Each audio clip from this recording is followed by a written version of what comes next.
Many of Christians today have struggling in getting an answer from the Lord or hearing from the Lord because of their preconceived idea.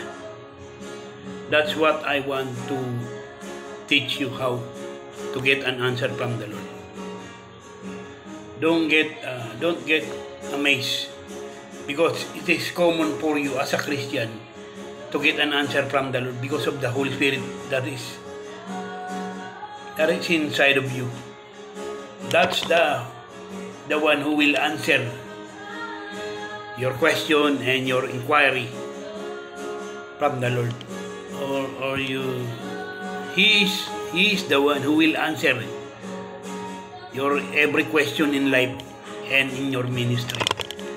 If you have question, that's what I want to teach you.